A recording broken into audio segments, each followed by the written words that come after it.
You got the little bendy on it. I like it. Gotta put the bendy on it. Yeah. Tenacious D. If you know, you know. All right. Welcome to another edition of the Blue Review. See, I didn't know for getting Sarah Marshall before the show, but I at least knew a Tenacious D reference. So there you go. That's actually more acceptable then. Yep. Thank you.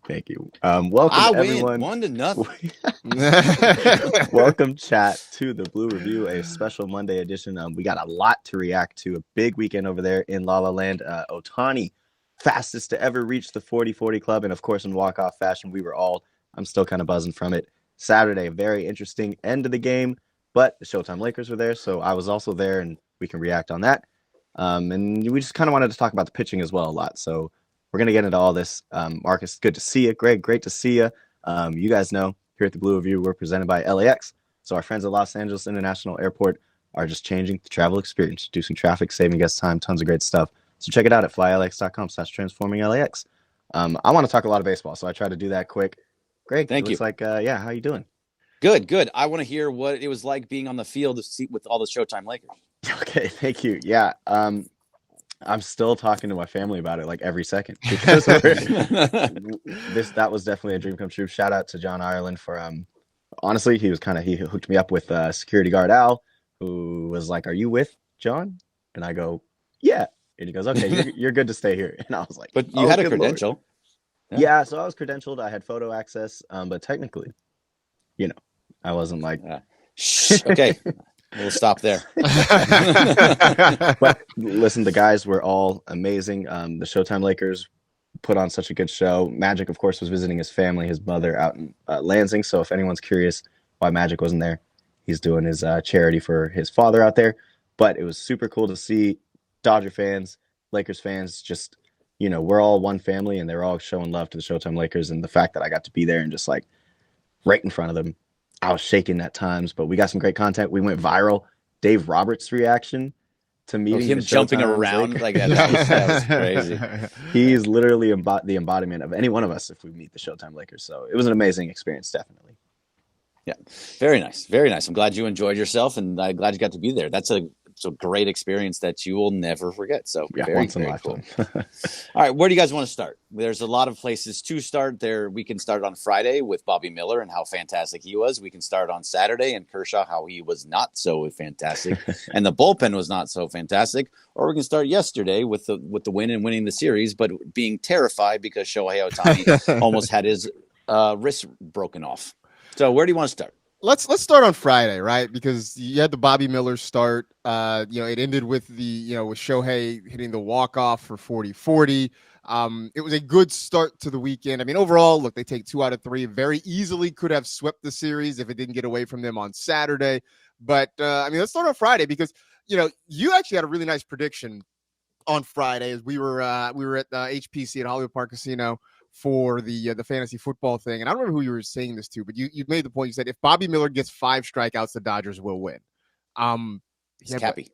Yeah, it was this Cappy.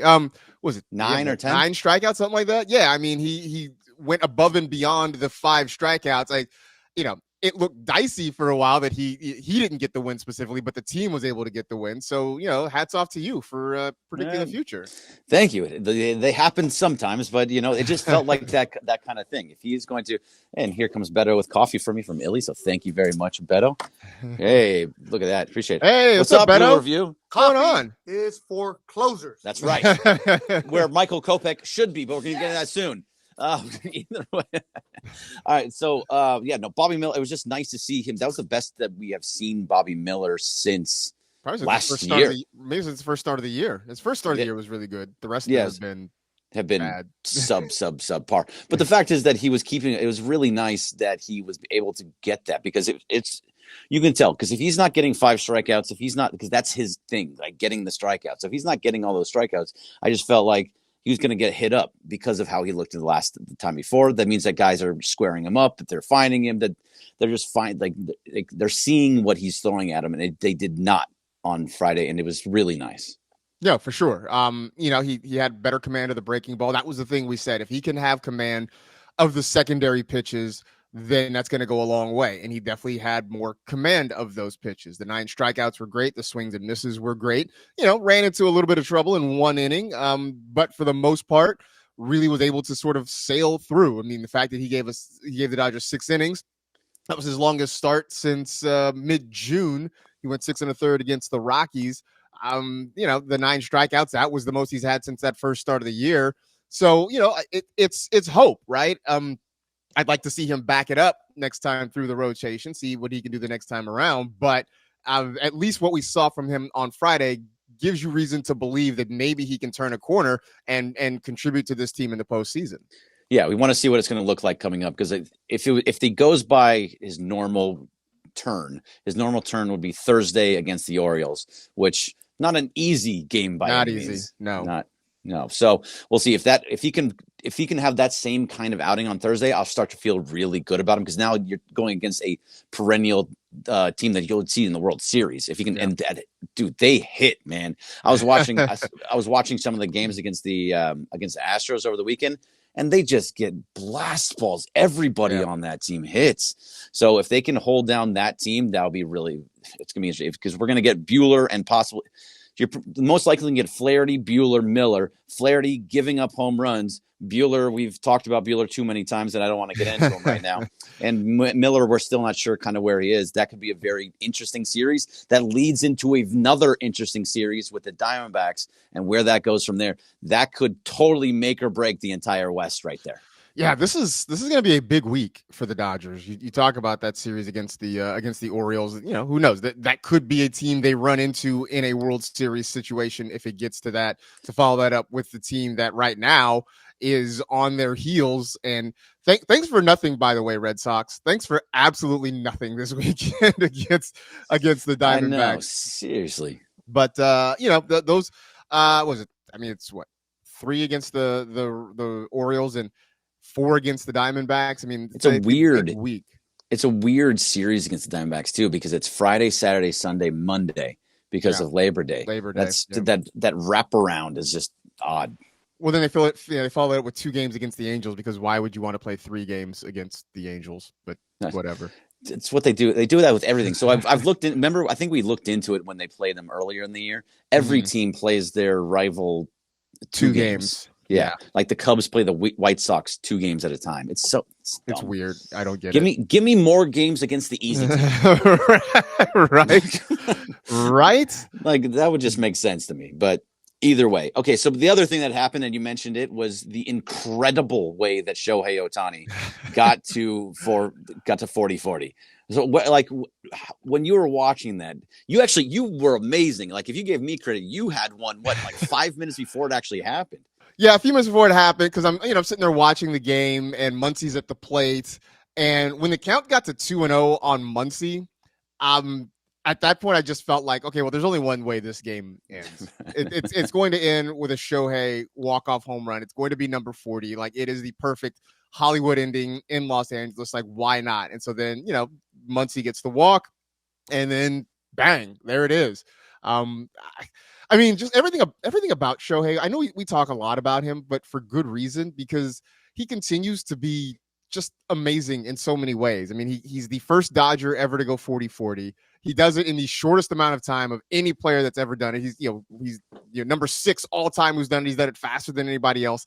And to do it on a walk-off grand slam in the bottom of the 9th inning, I mean, like, you really couldn't write that. And if you did, somebody was like, that's, come on, man. No, like, come on, that's stupid. Come on, that's dumb. Really? But like, that's who Shohei has been this year. It is just mind-blowing. So those types of things are what get me excited for him in the postseason, because obviously we haven't seen him in the postseason, but it seems like when the lights are the brightest, that's when he kind of steps up, and that's who he wants to be. He wants to be the guy with the bat in his hands in the biggest moments. I know he hasn't always come through this whole season, but now when the walk-off hits are around, he's starting to come through a little bit more. I don't know the exact number, but I think over the last month, he's had at least 2 or 3 chances at it and had walk-off hits. So, and hitting a walk-off grand slam, that's the best thing that you could possibly ask for. Right. He does have to do it in the postseason, obviously, but the fact is, you feel good about him in the postseason. We've gone through so many seasons now of, oh, well, Freddie didn't hit. Well, Mookie didn't hit. The bats just fell asleep. I don't feel like his bat is going to fall asleep. I don't either. And look, maybe it was the euphoria of the moment on Friday night, but I was walking around the house and just having this feeling that we're going to see Shohei go nuclear in the playoffs.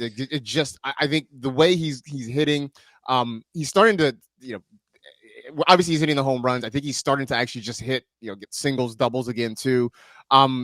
He wants to be there. He's never been here before. I think he's excited. I think this team around him is getting healthy. I just have this feeling that we're going to see him somehow level up. If there's a way for Shohei Ohtani to level up, he's going to somehow level up in the playoffs. I know, which is just incredible to say. So I can't wait for it. Although it almost didn't happen. I know we'll get to Saturday in just a minute, but it almost didn't happen. How terrified were you when that happened? When I saw it hit his wrist, and Mookie just coming off from getting hit on the wrist, it was like, oh no, don't let it happen twice. Yeah, no, I mean, Joe Davis said it like everybody's holding their breath. I mean, you just sort of waited, and like he got hit. He runs like all the way down the line, because obviously it hurt, and we're all just sort of waiting and hoping. And he waves off the trainers, which immediately feels like a good sign, but you never really know. Look, the latest report I saw just before the show, and now mind you, this is being delivered via Dave Roberts, so take it with many grains of salt. Usually the opposite. Yeah, it says, let me find the actual quote. Ohtani's okay. I think they took some scans, and I heard they were negative. He's fine. That's according to Dave Roberts. Now, that picture of Parker, that was the right way to come in, Parker. Okay, Doc. Lately when Dave Roberts says a thing, a guy is fine, then, he ends up being on the IL for an extended period of time. So I'm hoping that this time Doc has it right. Yes, well, knock on wood. Go ahead. I was just saying, knock on wood, because I feel that, Shohei. Okay, you pop in, so I'm thinking you got something to say. So, which is fine. Knock on wood. Show good luck. Okay, great. Yeah, the fact of the matter, if something is wrong, at least he has today off, and they can kind of figure it all out, and then they can, we'll see what it is. If he's not in the lineup tomorrow, then there's something wrong, and that's gonna be terrifying. Yeah, for sure. Look, you mentioned.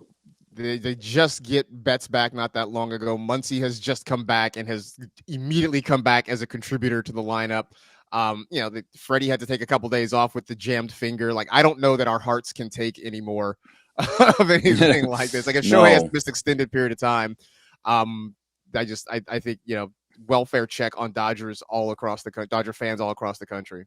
I know. All right, so let's go back to Saturday. I know we're kind of jumping around here, but these are the things that happened over the weekend. So Saturday, look, obviously they lost. Kershaw was bad in the first inning and actually kind of leveled himself out and got through 5. So that was kind of nice. The fact is you can't have those first innings, but it was nice to see that they could come back and take the lead and have that opportunity to win games.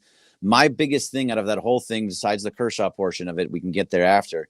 Why was Michael Kopech in this 8th inning against the bottom of the lineup instead of being in the 9th inning for a save situation? If it was Junior Caminero, who was just absolutely incredible and on fire to start his career with the Rays, if it was him that was up there and playing, like, I can understand him in the 8th because you're doing a fireman type thing, but there's no reason for him there. He is your closer. I have always believed in roles, especially with closers. We've talked about it 100 times, Marcus. I don't get it. Why not move him? And they may have given up a run no matter what, but the fact is, why are you doing that? I think Dave Roberts believes in roles too. I just think he still wants Evan Phillips to be that closer role. Obviously he had his struggles mid-season. Before Saturday, he had put together a few decent outings, and I think for Dave Roberts, that was enough to believe he should go back into that closer role. And so I think that's what you saw. I think they used Trinan in the 7th. They used Kopech in the 8th. They got Phillips in the 9th. He ends up giving up the home run that ties the ball game. And then Joe Kelly just gives up the home run in the 10th, and that was sort of all she wrote. But I think Dave Roberts wants and is committed as much as he can to getting Evan Phillips back in that closer role. And so I think that's what you saw on Saturday. I can't imagine like what you've seen what Kopech is and what Kopech can do. They don't have anybody that throws like him, that just when he wants to throw 101 right by a hitter to close it out. I mean, Kopech is the closer. I don't see how anybody can watch this baseball team and think, no, we should go to somebody else for closer. He is a prototypical closer guy that you trust to go out there and just blow guys away. I don't see it at all. I mean, what would you have done in that situation? I mean, look, I'm on record as saying I want Kopech to be the closer. I want him to be the ninth inning guy at this point. I probably would have flip-flopped it, right? Had Phillips come in the eighth, have Kopech come in the ninth. But I mean, look, there's a thing we know about Roberts, and that he is loyal to the guys that have been there for a while. And it's not that I don't think it's that he doesn't like Kopech, but he has a longer history with Evan Phillips, and he has seen him have success in that closer role. And I think he is incredibly reluctant to move him out of that at this point. So, I don't know if what we saw Saturday means they're going to rethink things again, and maybe next time around we see Kopech. Good thing there's a day off, because I think the one thing we've learned is that Kopech on back-to-back days, maybe not so viable. There was a significant drop-off in velocity in that second day. So it's good that he has a day off to sort of recuperate, and then we'll see potentially if they need him, say on Tuesday. But I mean, I'm really of the belief that you just give him the ball in the ninth inning. Yeah, just no matter what, do it. And I see what Jazz Meat made a nice comment in the chat saying that Dave didn't want Phillips to go against lefties. It's that, okay, sure, that could very well be the case. If that's the case, then go with somebody else. Go with Alex Vezia. Go find somebody else in that situation, because Kopech has to be in the ninth inning. And I hope that they see after this, I hope they don't go, oh, well, he gave up a run, so therefore we can't do that anymore. He also gave up back-to-back hits, a walk, and then wiggled his way out, only give one run. But yes, Phillips did. He gave up the home run to Caminero, and then he went strikeout. So I still believe in Phillips, but if you're going to do it by lefty righty and that kind of thing, then find somebody else to go into that spot. Use him in the seventh instead of Trinan. Use him somewhere else. I just don't agree with those moves by Dave. And even if it is Dave or Andrew Friedman, whatever it is, to me it was the wrong move. Probably not. Maybe it was the reason. They might still have given up runs, but still not the way to go. Do we have to have the conversation about Joe Kelly? Because you just never know from outing to outing which version of Joe Kelly you're going to get. And that is a problem, especially in October.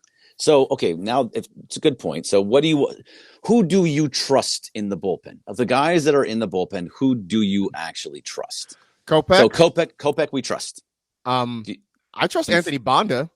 I absolutely trust Anthony Bonda. He has been nothing but solid all year. Which is wild, considering he was sort of an add-on. I mean, he was just kind of like, hey, that guy they found is sort of brought in. But he has consistently been one of the best relievers out of that bullpen. I believe that you need to have 3 or 4 guys, 3 at least. 3 guys, yeah. So Vezia would be on there. I think I still kind of trust Hudson, even though he's been all over the place. I'd like him to actually go on the IL for a little bit and then come off. What do you got, Parker? Well, I was just going to see where you're at with Brazier, because he hasn't had many opportunities just yet, but I'm okay with Brazier. Potentially into October. Yeah. Yep. Yeah. So it's Kopech. That's about your 4. Yeah, that's your 4. So right there. That can have Joe Kelly move down the trust tree that Dave loves so much. Mm-hmm. So you can put him in lower leverage situations or in games that are kind of being a blowout either way. So he's a big live arm, and when he's good, he will blow you away. When he looks like he did the other game, I also wonder if that's how it is because you had a guy on second. Like if he comes in a clean inning, how would it look like? So you never really know with somebody, especially with Joe Kelly. His mind is such a interesting one. It's an interesting place, man. But the thing is, what's so tough is this trust tree that you talk about, just this kind of overall vibe around the Dodgers organization that they've carried with them for so long. The people love Kelly, and it seems that Dave sometimes goes with that route as well. He wants to bring out Mariachi Joe and have Tyga with the whole song going on and getting everybody hyped. It seems like sometimes that's the route outside of other than, performance. Because like we said, we could have threw in Vesia and things could have been a lot different. But I don't know. I don't know if that's just me being at the stadium, kind of getting the feel for it. But yeah, Joe Kelly is a roller coaster. And we've always known this, but still. He's a roller coaster. But also, I mean, let's keep in mind, right? He made a pouty face, and people painted a mural for him in Silver Lake, right? Like, I mean, yeah, that's still there, by the way. It is still there. Never 1958 is the artist. Shout out to him. Is that who it is? Okay. Yeah. Shout out to him. So it is. I think Joe Kelly's in an interesting spot because, yeah, I mean, he's definitely a fan favorite. Obviously, Dave Roberts likes him, but the results aren't what you want on a consistent basis. I mean, as you mentioned, Greg, sometimes he comes out and he looks amazing. He's lights out. Sometimes it is hold on for your life and hopefully you can get through this inning without too much damage done. So, I don't know what that means for him. I think, I think he's going to be on the postseason roster. I'm pretty sure he's going to see innings in the postseason, but how often are we going to be holding our breath when Joe Kelly comes in, especially if you mentioned he comes in, with men on base and he's asked to sort of try and prevent inherited runners from scoring versus being able to start a clean inning. Yeah. See, that's why I kind of trust Blake Trinan a little bit more. I know he gave up a hit, but I think if Blake Trinan's that IL stint that he just went on was just there to kind of give him some rest, get him fixed up, then I trust Trinan, because when he has the movement on his pitches, like he's looking good, like it's just a couple of years ago, he's unhittable. So I would probably put Trinan in that spot as well. So that can keep moving Kelly down, right? Right. I mean, we haven't even gotten into the fact that, at least one or two of these starters may get moved to the bullpen, right? That's not even talking about what happens with, say, what happens with a Justin Robleski, whether or not Bobby Miller figures himself out and he can somehow work out of the bullpen. We haven't even gotten to that part yet. So that, again, would potentially bump Joe Kelly down the trust tree a little more. Well, look at it. Yamamoto has a rehab assignment in OKC on Wednesday. How many rehab assignments does he get? I'm not sure. But the fact is, if he may only need one, maybe it's two, maybe it's three. But no matter what, if he looks good, he's coming up at the beginning of September to, early mid-September. So he can get 2, 3, 4 major league starts to ramp himself up. And then you have, and Gonsolin should be coming, hopefully comes back soon. Let's say you have Gonsolin, Yamamoto, Flaherty, then Stone has looked good. Miller looked good in that last one. Besides that last start, Kershaw looked good. You have 6 starters for basically 4 spots. Yeah. So some of those guys are going to have to become long relievers. Bobby Miller's probably one of those guys. It could be Gavin Stone. Who knows what it would happen, because you're not moving Kershaw. Just take Kershaw off the table. Yeah. Kershaw is not going to the bullpen. Which, by the way, I mean, we've gotten this far in the show and we're almost out of time. We have not mentioned the fact that Gavin Stone, again, was lights out on Sunday. He gives up the 1 home run. That was it. Gets you through 7 strikeouts. His last 2 starts have been just nails. And so, after that little kind of speed bump he had right around the All-Star break, it looks like he's sort of righted himself a little bit. Yeah. Gavin Blaine Stone. I mean, still a 3.33 ERA on the league. I think that puts him for top 10 in the league still. 11-5 on the season. I mean, this kid there's no slump. I like you said, a little bit near that All-Star break, but overall throughout the whole season, you cannot call this a sophomore slump. This is big time, Gavin. Big time. Yes. Yeah, it was like 5-6 starts that got you worried that he was the league adjusted to him. And then, like we talk about so much, the adjustments to the adjustments, that's where he seems to are landing himself. So as long as he can keep it up the rest of the season, we're straight. I mean, that changeup is just so nasty. I love it. So nasty. I love watching Gavin. When it's on, it's nasty. Yeah. Well, I know we got to near an end, but this was, an amazing episode. People just keep coming into the chat, so I feel bad we can't talk Dodgers for another 30 minutes. But you know what? We will be talking Dodgers on the Travis and Sliwa show. Greg will be in there. Of course, Beto stops by every Monday, so there's going to be a lot of fun stuff to get into. So stay here, stay in the chat, stay on ESPN LA. Follow us on all our socials down below, all that great stuff. Greg, I'll let you roll us out. But again, great episode and shout out. Go Blue. Thank you very much. Thank you to Marcus. Thank you to Parker for being on the Blue Review. And thank you to all of you in the chat and watching. It's amazing to do it. It's just going to ramp up. We're here every weekday, 9:30 to 9:55 on the ESPN LA YouTube channel. And it's going to go all throughout the playoffs. We are always going to be live. It is next week. Starting next Tuesday, we move to 8:30 in the morning. So put that on your calendars. Blue Review moves to 8:30 in the morning with our lineup change where Travis and Sliwa move up to 9 o'clock. So be prepared for that next week. But this is our last week at 9:30. All right, we'll talk to you next week. And thank you guys very much. Tomorrow, actually. Thank you very much. And here we go. Travis asleep. What time? Dun-dun-dun. Dun-dun-dun.